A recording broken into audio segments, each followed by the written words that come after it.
성도 여러분 안녕하세요. 귀하고 복된 안식일입니다.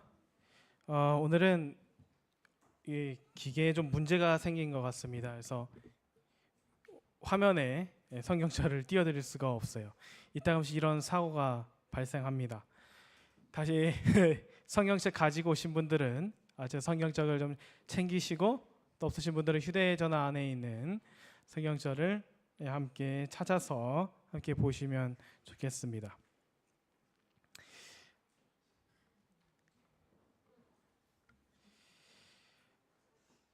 오늘 우리가 함께 나눌 하나님 말씀은 에스라 2장의 1장과 2장에 있는 말씀입니다. 오늘 말씀의 제목은 당신의 이름은 적혀 있나요? 예요. 제가 오늘 아침 한 가지 오류를 좀 알게 되었습니다. 제 아내가 주보를 가지고 오더니 주보에 설교 제목이 잘못 적혀 있다라고 알려주더라고요. 왔더니 제가 한국어 실력이 많이 퇴보한 것 같아요. 호주에 살아서 그런지. 그래서 작은 실수를 하게 되었는데, 오늘 말씀의 제목은 당신의 이름은 적혀 있나요입니다. 오늘 우리가 함께 살펴볼 하나님 말씀은 에스라 1장과 2장에 있는 말씀입니다. 다 함께 에스라 2장에 있는 말씀을 먼저 보도록 하겠습니다. 에스라 2장 1절과 2절 그리고 64절에 있는 말씀입니다. 함께 보시겠습니다. 에스라 2장 1절, 2절, 64절 말씀입니다. 옛적에 바벨론 왕 느부갓네살에게 사로잡혀 바벨론으로 갔던 자들의 자손들 중에서 노임을 받고 예루살렘과 유다 도로 돌아와 각기 각자의 성읍으로 돌아간 자 곧 스룹바벨과 예수아와 느헤미야와 스라야와 르엘라야와 모르드게와 빌산과 미스발과 비그웨와 르훔과 바나 등과 함께 나온 이스라엘의 백성 명수가 이러하니, 64절 말씀입니다. 온 회중의 합계가 42,360명이요. 에스라서를 읽어보셨나요? 혹시 에스라서 처음 읽어보신 분 계십니까? 에스라서를 우리가 함께 살피기 전에 간략하게 혹시 에스라서를 익숙하지 않으신 분들을 위해서 배경을 좀 설명드리겠습니다. 오늘 이 본문의 말씀은 이스라엘 백성들이 바벨론에 사로잡혀간 지 70년이 지난 때에 하나님께서 이스라엘 백성들을 다시 그들의 땅으로 돌아오도록 하시는 그 시점에서 주어졌던 하나님 말씀입니다. 저희가 올 한 해 동안 열왕기하에 있는 말씀을 금요일마다 저희가 함께 보고 있습니다. 다행히 다시 작동이 되네요. 스크린을 활용해서 말씀을 보실 수 있을 것 같습니다.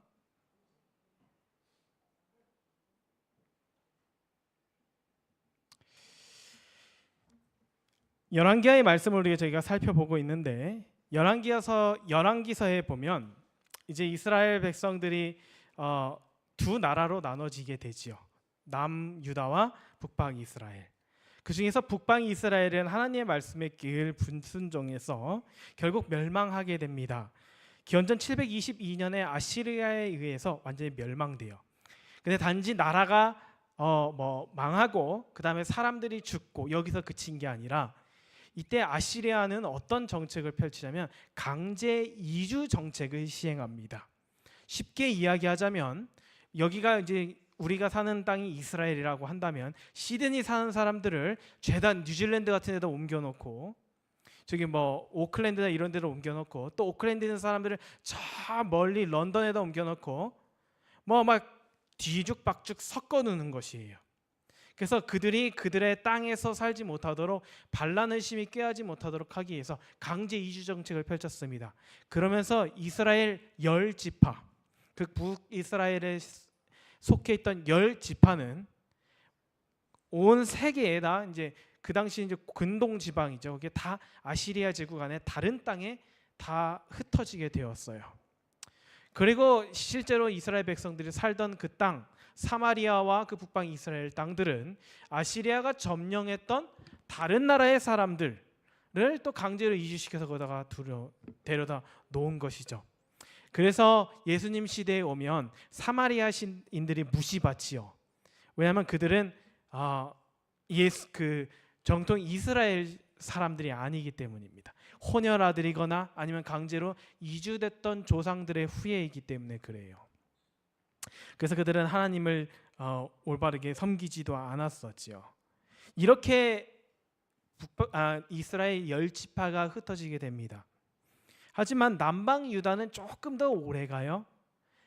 하지만 얼마 가지 못해서 한 100년 정도 좀 더 가서 남방 유다도 바벨론이라는 나라에 의해서 망하게 됩니다. 이때 바벨론은 3번 이스라엘을 침공하는데, 남방 유다를 침공하는데 605년 첫 번째 침공에 여러분 잘 아시는 다니엘 선지자를 포로로 잡아가지요. 그리고 2번 더 사람들을 포로로 잡아갑니다.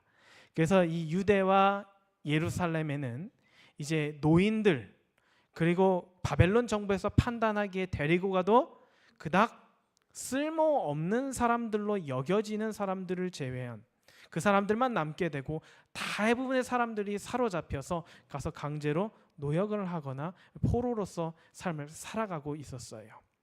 그때 활동했던 선지자가, 마지막에 남았던 선지자가 예레미야이고, 그 예레미야의 말씀이 기록되었고 그 말씀을 다니엘 선지자가 읽게 되죠.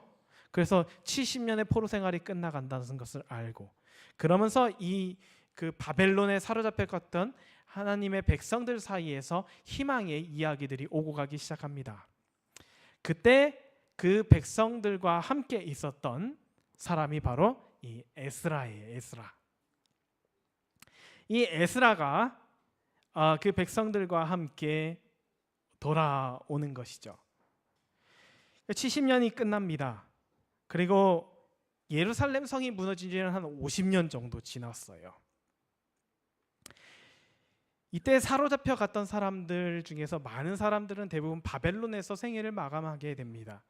그리고 오늘 이렇게 돌아오게 되는 이 4만 명의 사람들 중에서 거의 대부분의 사람들은 다 바벨론에서 태어난 사람들이에요. 그러니까 유대 땅에선 살아보지도 못했지요. 어쩌면 우리랑 조금 첫 상황이 비슷한지 모르겠습니다. 우리 여기 계신 부모님들은 한국에서 오셨지만 자녀들은 이곳에서 태어났잖아요. 꼭 그런 상황과 비슷하지요.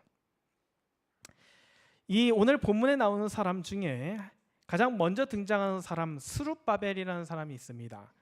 당시에 돌아왔던 그 유대 민족을 다스리는 유대 총독으로 임명되었던 이 스룹바벨도 바벨론에서 태어난 사람이에요. 스룹바벨이라는 이름의 뜻 자체가 바벨론에서 태어남입니다. 그러니까 이름도 이 사람을 어떤 사람인지 이야기해 주는 것이죠. 이 스룹바벨은 그 남방 유다가 망하기 전 마지막 세 왕이 있었어요. 마지막 선한 왕 요시야가 있었는데 그 요시야에게 아들 둘이 있었습니다. 왕이 된 한 명이 여호야김 왕이었고, 여호야김 왕의 아들이 여호야긴이에요. 근데 여호야김이 죽고 긴도 죽고, 그래서 그의 삼촌인 시드기야가 왕이 되고 남방 유다는 망합니다. 그 중에서 아까 이 스룹바벨은 여호야긴, 그러니까 요시야 왕의 아들 여호야김이 나온 여호야긴, 마지막에서 2번째 왕의 손자예요. 그러니까 왕족이죠. 그래서 총독으로 임명되고 그들과 함께 돌아오게 되는 것입니다. 근데 오늘 돌아온 대부분의 사람들은 거의 다 바벨론 태생이에요.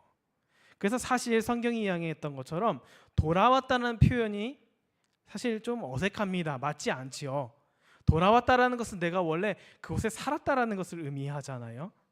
자, 여러분, 우리는 한국으로 돌아갑니다. 그렇죠? 그런데 우리가 프랑스로 돌아가지는 않잖아요. 우리는 프랑스에서 살다 오진 않았으니까요. 그러니까 여기서 지금 4만 명의 사람들도 대부분은 돌아가는 사람들이 아니에요. 우리 부모님은 살았고 내 할아버지는 살았었지만 나는 한 번도 가보지 못한 곳이기 때문에 돌아간다는 개념이 어울리지는 않습니다. 그럼에도 불구하고 성경은 그들이 돌아갔다라고 이야기해요. 그리고 그들의 명단을 하나도 빠짐없이 다 기록합니다.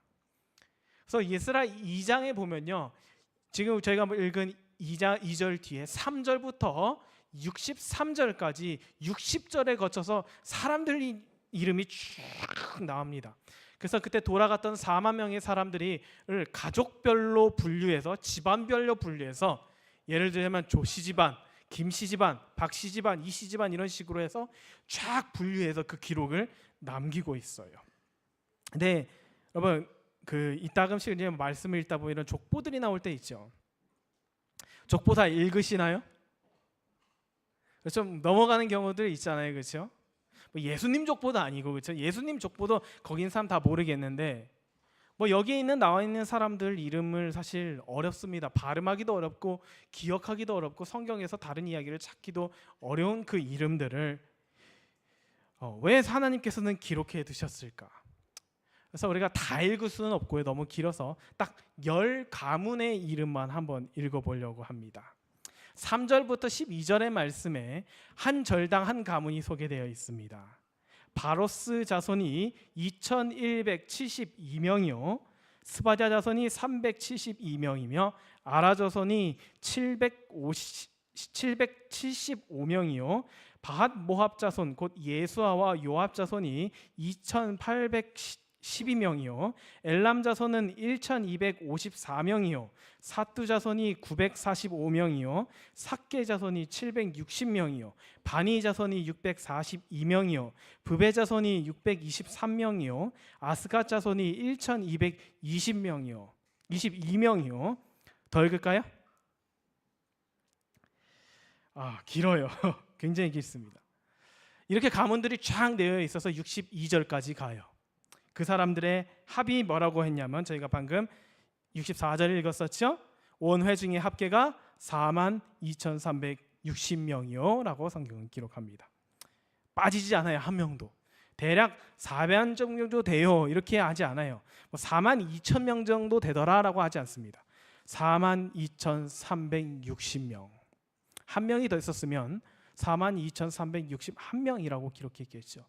그만큼 성경이 그 명단에 대해서 굉장히 관심을 갖는 것을 우리는 알 수 있습니다. 우리는 이것을 이제 포로 귀한 자의 명단이라고 불러요. 근데 이 명단이 왜 이렇게 중요한가라는 것이죠. 성경이 이들을 돌아왔다라고 하는 이유는, 여기에는 실제로 돌아온 사람들이 포함되어 있기 하지만 한 번도 본 적이 없고 살아본 적이 없던 그 땅을 고향으로 생각하고 있는 마음이 그들 가운데 있었다라는 것을 의미합니다. 그러니까 돌아가는 것이죠. 이것은 그곳이 내 집이다 라는 것을 그 부모와 그리고 조상 대대로 내려오는 그 사상을 이들이 물려받게 된 것입니다. 총 3번에 거쳐서 돌아옵니다. 1차 기한 때 사실 많은 숫자가 아니에요. 수백만 명이 끌려갔는데 고작 몇 명이 돌아왔어요? 4만 명 좀 넘는 사람들이 돌아왔습니다. 사실 많은 숫자가 아니에요. 거의 대부분의 사람들은 바벨론에 그냥 살기로 선택합니다.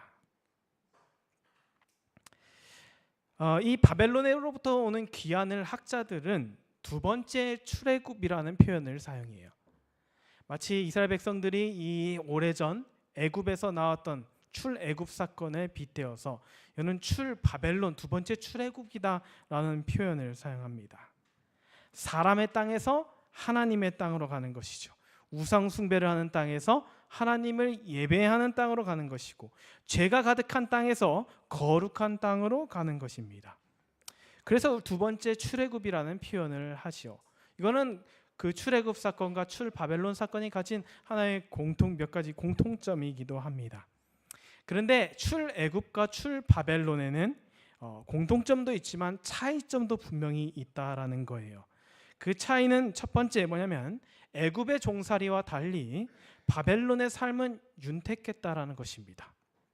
애굽은 그냥 막 하나님께 부르짖을 만큼 떠나고 싶은 곳이었는데, 바벨론은 하나님이 부르셔도 갈까 말까 고민될 만큼 괜찮은 곳이었다라고 하는 것이죠. 떠날 이유를 딱히 못 느낍니다. 변화에 대한 요구를 변화해야 된다는 느낌을 받지 못하는 것이죠. 그래서 많은 사람들이 남기로 선택합니다. 두 번째, 출애굽할 때는 하나님께서 지파로 그들을 분류하셨어요. 그렇죠? 르우벤, 시므온, 레위, 유다 해서 그 지파 수로는 총 13, 하지만 레위 지파를 계수하지 않아서 12지파로 하나님께서 분류하시고 그들을 이끌어내셨습니다. 근데 바벨론 때는 가문으로 계산해요. 왜냐하면 10지파는 어떻게 됐어요? 이미 다 흩어져 버렸거든요. 어디 있는지 모릅니다. 지금 남아있는 이스라엘 백성들이 남아있는 딱 2지파예요. 유다와 베냐민. 그래서 하나님께서는 12지파가 아닌 가문으로 이들을 분류하십니다. 세 번째 가장 큰 차이는 무엇이 있었냐면, 가나안은 애굽에서 종살이하고 있는 그들에게 더 나은 것을 보장했지만 무너진 예루살렘은 지금 고향으로 돌아가는 이 귀한 자들에게 아무것도 줄 수 없었다라는 것입니다. 그러니까 가나안은 가볼만 해요. 광야를 지나서 이 고생을 하고도 못해요. 거기 가면 젖과 꿀이 흐른다 그랬잖아요. 근데 바벨론은 이미 젖과 꿀이 흐르고 있고 예루살렘은 그 젖과 꿀이 다 말라서 비틀어져서 아무것도 남지 않고 폐허가 된 그곳이었다라는 것이죠. 이게 가장 큰 차이가 존재하는 것입니다. 근데 그럼에도 불구하고 그 사람들은 왜 돌아가고 싶어 했을까? 왜 4만 명이나 되는 사람들은 돌아가고 싶어 했을까? 단지 고향에 대한 그리움이나 새로운 도전에 대한 어떤 그런 욕망에 의한 것이라고는 결코 할 수 없을 것입니다. 성경은 그들이 왜 돌아오고자 했는지를 분명히 이야기해 주어요. 그게 에스라 1장에 기록되어 있습니다.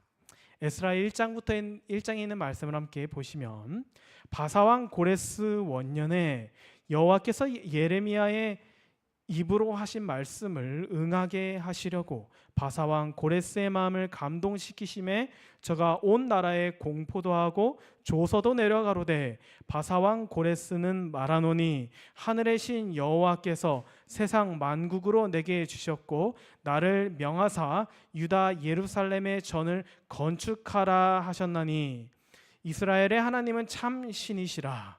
너희 중에 무릇 그 백성된 자는 다 유다 예루살렘으로 올라가서 거기 있는 여호와의 전을 건축하라. 너희 하나님이 함께 하시기를 원하노라. 무릇 그 남아있는 백성이 어느 곳에 우거하였든지 그곳 사람들이 마땅히 은과 금과 기타 물건과 짐승으로 도와주고 그 외에도 예루살렘 하나님의 전을 위하여 예물을 즐거이 드릴지니라 하였더라. 하나님께서 고레스를 감동시키셔서 조서를 내리셨어요. 그리고 하나님께 감동된 사람들이 하나님의 성전을 건축하고자 하는 열망을 얻고 일어나서 돌아가는 것입니다. 제가 오늘 학생반에서 이 이야기를 했어요. 우리는 왜 집에 머물기를 좋아하는가? 제가 막 질문을 던졌습니다. 저 왠지 학생들에게 물었어요. 만약에 내가 돈이 엄청 많아서 내가 돈이 많아서 아주 멋진 호텔방을 빌려서 그것을 평생 동안 호텔비를 너희들을 위해 내주고 그 방에 있는 모든 자기가 원하는 것들을 그대로 옮겨갖고 거기에 살라고 한다면 거기 가서 살겠니? 라고 했더니 고민합니다. 아이들이. 살아도 괜찮을 것 같아요. 지금 뒤에 웃고 계신 집사님 따님은 산다고 했습니다. 네. 그래서 저희가 이제 그 질문을 왜 하게 됐냐면, 우리는 왜 그럼에도 불구하고 그렇게 좋아도 불구하고 왜 우리는 집에 머물기 원하는가라는 거예요. 그때 저희가 이제 함께 나눈 답이 3개가 있습니다. 여러분 공감하실 거예요. 첫 번째는 뭐예요? 당연히 가족이겠죠. 함께 사는 가족이 있기 때문에 거기는 집이 되는 것입니다. 그래서 우리는 거기에 돌아가고 싶어 하죠. 두 번째는 뭐예요? 뭐였어요? 우리 김예림 학생? 그렇죠. 기억, 좋은 기억이라고 답을 했습니다. 이 좋은 기억은 우리가 거기에 어떤 뭐라고 할까, 우리를 붙드는 그냥 강한 힘이죠. 그래서 우리 학생 중 한 명은 지금 살고 있는 집보다 어렸을 때 살았던 집의 기억이 더 많기 때문에 그 집이 나는 더 나의 집처럼, 홈처럼 느껴진다라는 표현을 사용했어요. 그러니까 우리는 결국 뭐하냐면 우리의 주변을 둘러싸고 있는 것으로 인하여 우리는 집이라고 느낍니다. 그런데 세 번째 더 중요한 게 있고, 이 앞에 두 요소들보다 우리가 어느 곳을 향하여 또 어떤 지역을 향하여 집이라고 느끼는 아주 강하게 이끄는 원동력이 하나 있는데, 그것이 뭐냐면 소속감이라고 하는 거예요. 제가 호주에 와서 처음에는 당연히 오면 완전히 이방인이죠. 근데 한국에 몇 번 이렇게 왔다 가고 시간이 흐르는데 어느 순간부터 있죠? 어느 순간부터 한국에서 비행기를 타고 시드니 공항에 내리면 마음이 편해집니다. 이미 무엇하냐면 저는 우리 교회에 소속되어 있고 이 사회에 소속되어 있다라고 느끼고 있는 것이에요. 그래서 저한테 사실 고향을 물어본다면 한국이 어디라고 대답해야 될 것 같지만 사실 저는 여기가 가장 편합니다. 이 교회가 제일 편하고 저는 제 주변이 제일 편해요. 이것을 뭐라고 하냐면 우리가 소속감이라고 이야기하는 것이죠. 그래서 저는 오늘 이 말씀 속에서 이스라엘 백성들이 지금 여러분 보세요. 이 4만 명 중에서 거의 대부분은 스룹바벨도 마찬가지예요. 그 대장마저도 예루살렘에서는 아무것도 연결시킬 수 없는, 건덕지가 없는 삶을 살아온 사람들입니다. 스룹바벨은 그나마 좀 나아요. 왜냐하면 조상이 왕이었잖아요. 그러니까 가면 내가 뭐 해요? 내가 대장 되는 거예요? 내가 왕 되는 거예요? 왕은 아니지만 내가 왕이 될 수 있고 내 아들 자녀들이 왕족으로 살아갈 수 있을지 모르지만 다른 평범한 사람들 입장에서는 아무 의미가 없습니다. 예루살렘이 거기서 태어나지도 않았고 거기서 자라지도 않았고 거긴 집도 없고 거긴 아무것도 없어요.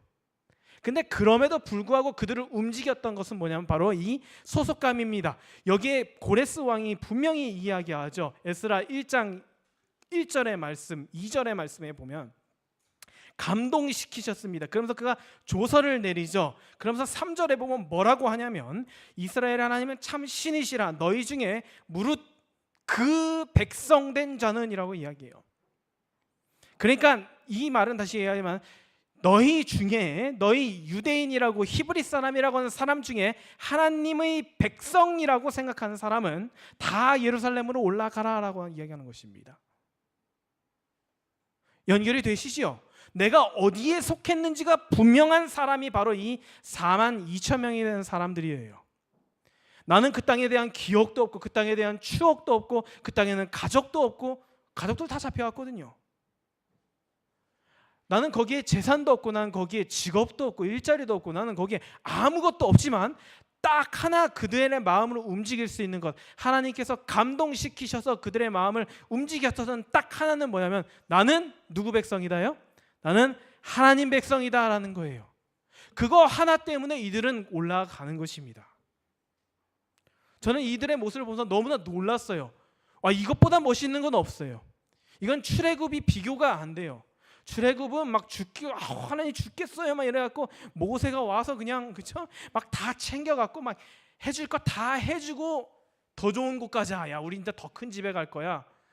더 좋은 데 살 거야라는 희망을 갖고 나갔다 면 이 바벨론은 뭐냐면요, 지금까지 있었던 모든 편리와 지금까지 그나마 이 이국 땅에서 하나님이 말씀하신 것처럼 경작하고 수확을 얻고 이제 좀 농사를 지어서 먹고 살만한 그것을 다 뒤로 하고 아무것도 없는 그 땅에 가서 무엇을 해야 되냐면 내 집을 짓는 게 아니라 성전을 지어야 돼요. 그 명령이 내려왔을 때 움직일 수 있는, 그들을 움직이는 유일한 원동력은 무엇이었냐면 나는 하나님 백성이다라고 하는 거예요. 고레스가 이야기했잖아요. 무릇 그 백성된 자는, 그때 나는 하나님 백성이야, 나는 하나님께 속한 사람이야 라고 대답한 사람이 4만 2천 명이 되었다는 것이죠. 그래서 성경은 그 이름을 나날이 기록하는 것입니다. 왜냐하면 그 이름만큼 하나님께서 가치 있게 느끼시는 이름이 없기 때문이라는 거예요. 떠날 이유가 하등 없는 곳에서 떠나는 유일한 이유가 하나님이라는 것이죠. 출애굽은 떠날 이유가 많습니다. 하나님 말고도 많을 수 있어요. 나는 가서 뭐 먹고 살겠다. 나는 좀 자유를 누리고 싶다. 나는 비즈니스를 하고 싶다. 일단 이 노예 신분을 탈출하고 싶다. 배불리 먹고 싶다. 내가 먹고 싶은 걸 좀 먹고 싶다. 가나안에서 나오는 포도를 좀 맛보고 싶다. 여러 가지 핑계거리와 자기의 이유가 있지만 바벨론을 떠날 이유는 아무것도 없습니다. 그럼에도 불구하고 떠날 수 있는 딱 하나의 이유를 그들이 마음에 품고 살아간 것이죠. 나는 누구 백성이요? 나는 하나님 백성. 그래서 가는 것입니다. 스룹바벨과 함께 귀환할 사람들에게 이유는 딱 하나였어. 나는 그 땅에 가서 하나님의 성전을 다시 지을 거야. 나는 하나님께 정말로 예배 한번 잘 드리고 싶어. 하나님을 정말 제대로 예배하고 싶어. 그분만을 예배하는 데서 좀 살아보고 싶어.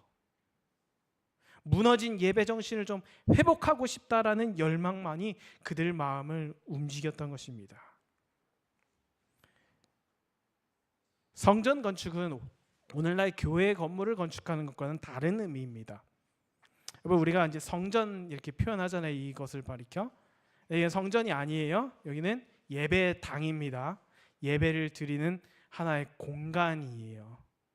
성전은 하나님께서 거하시는 곳이기 때문에 죄인들이, 저 같은 사람이 이렇게 올라오고 막 나갔다 왔다 갔다 할 수 없습니다. 지금 성전 시대가 아니지요. 지금 성전이라고 한다면 하늘에 있는 성전과 우리의 몸을 가리켜 성전이라고 이야기하셨죠. 이것은 예배당입니다. 그런데 그 성전 시대와 지금과 단 한 가지 한 번도 변치 않았던 것이 하나 있는데 뭐냐면 하나님께서는 늘 그분의 공동체를 갖기 원하신다는 것입니다. 성전을 지었던 이유도 그거예요. 성전을 중심으로 그들이 공동체를 이루며 살기 원하셨고, 그 성전 대신 예수님께서 이 땅에 오셔서 성전의 역할을 다 완수하시고도 그 제자들을 통하여 만드시기 원했던 것은 바로 교회라는 공동체였다라는 거예요. 오늘 이스라엘 백성들이 성전을 짓기 위하여 올라가는 것도 그들의 공동체를 형성하기 위함입니다. 무슨 공동체요? 예배 공동체요. 나는 텐트에서 자더라도 하나님께 예배 드릴 만한 성전은 있었으면 좋겠다. 나는 좀 배고프더라도 하나님께 예배드리고 하나님께서 기뻐하시는 일을 나는 하면서 좀 살아가겠다라는 결심을 한 사람들이 오늘 돌아가고 있는 것입니다.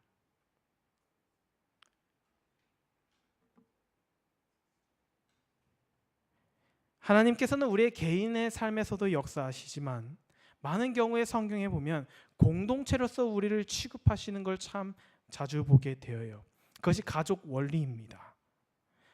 하나님은 아버지, 우리는 뭐예요? 우리는 자녀들. 한 가정, 하나의 공동체를 이루는 것이 하나님의 궁극적인 그분의 뜻이라는 것을 성경은 분명히 이야기하죠. 오늘 이들을 움직이시는 분은 성령 하나님이십니다. 감동시키셨어요. 고레스 마음도 감동시키시고 백성들의 마음도 감동시키셨습니다. 이 귀한 자들의 명단은 다른 말로 표현하자면 성령의 음성에 순복한 사람들의 명단이에요. 다른 이유 하나 없거든요.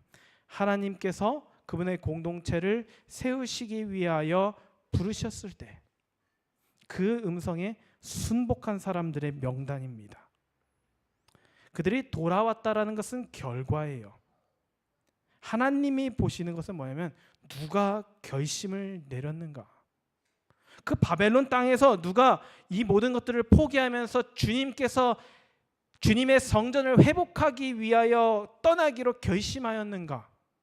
이 명단을 에스라는 돌아와서 기록했지만 하나님은 그 명단에 기록될 사람들을 다 이미 알고 계수하고 계십니다.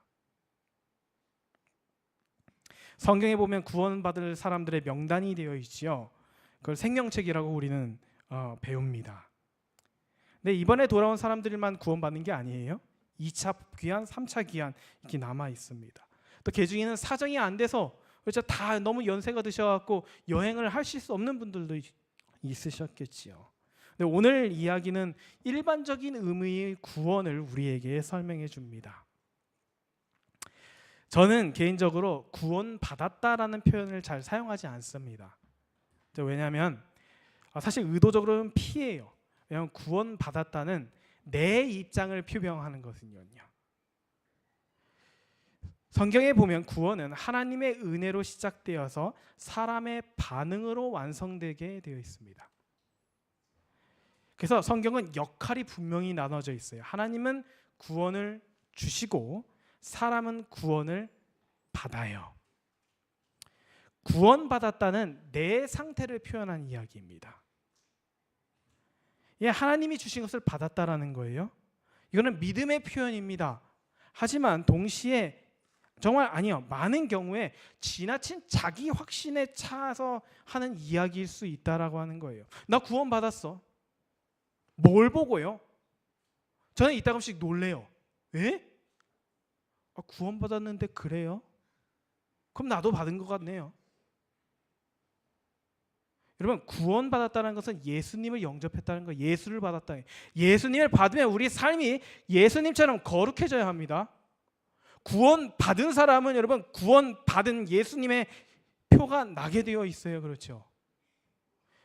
예수님의 모습이 없는데 어떻게 구원받았다 이야기합니까? 그래서 저는 이 표현을 개인적으로 굉장히 조심스럽게 하고 싶어요. 근데 이 땅에서는 하고 싶지 않아요. 하늘 가서 그제야 해야 좀 마음이 놓이지. 지금 저는 알잖아요. 내 모습을 보면 이건 구원받은 모습이 아니거든요. 예수님을 물론 알고 주님을 믿는다 이야기하지만 그분을 온전히 내 것으로 받았다라고 이야기하기에는 구원은 여전히 현재 진행형이라고 하는 것입니다. 십자가는 구원을 받은 사건이 아니라 구원을 주신 사건이에요. 여러분 그렇게 헷갈리시면 안 됩니다. 구원을 주신 사건이에요. 그래서 그걸 믿고 받는 사람이 구원을 얻는 것입니다. 하나님이 주셨다고 우리 손에 거저 주어지지 않는다라고 하는 것이지요. 그래서 하늘 입장에서는 생명책의 이름이 기록된 사람이 구원을 받습니다. 그런데 이 땅의 입장에서 바라보면 구원을 받은 사람들이 그 생명책의 이름이 기록되어요. 좀 어렵죠? 다시 표현하자면 예수님을 온전히 그분의 구주로 영접하여 거듭난 사람의 이름이 이 명단에 기록되는 것입니다. 그걸 가리켜 구원받았다라고 이야기하는 거예요. 그것을 성화라고 이야기하죠. 예수님 닮아가는 것. 구원은 예수님입니다. 예수님을 영접했다라고 우리는 잘 이야기해요. 근데 왜 그렇게 말하니까요? 왜 그렇게 말하고 살아갈까요? 왜 바벨론에 계속 남아 있습니까? 조서가 내렸음에도 불구하고 왜 나는 바벨론의 것 때문에 미련을 버리지 못하는 것일까요? 왜 우리는 세상의 것에 여름에 마음이 끌립니까? 마음에는 바벨론을 전혀 떠날 생각이 없으면서 성령의 음성에 전혀 순복할 태도가 없으면서도 구원을 받았다고 착각하는 그리스도인들이 너무나 많다라고 하는 것이죠. 분명한 것은 바벨론에 남기로 선택한 사람은 결코 이 명단에 들어가지 않는다라는 것입니다. 이 명단은 바벨론을 떠나서 하나님의 땅에 도착한 사람들의 이름이 적히는 것이라는 것이죠. 귀한 자라는 표현은 너무 표면적입니다. 그들이 하나님의 성전을 회복하기 위하여 하나님의 나라를 회복하기 위하여 무엇을 버리고 무엇을 포기하고 여기까지 왔는지 우리가 이해한다면 그것은 단순한 귀한 자들의 명단이 아니라 하나님께 예배하기 위하여 그분의 백성으로 살아가기 위하여 내 모든 것을 내던지고 그렇게 살아가기로 결심한 사람들이라는 것입니다. 그것이 성경이 말하는 하나님의 말씀하시는 바라시는 공동체의 모습이라고 하는 것이지요. 사랑하는 성도 여러분, 이제 말씀 정리하면서 여러분께 다시 한번 호소드리기 원합니다.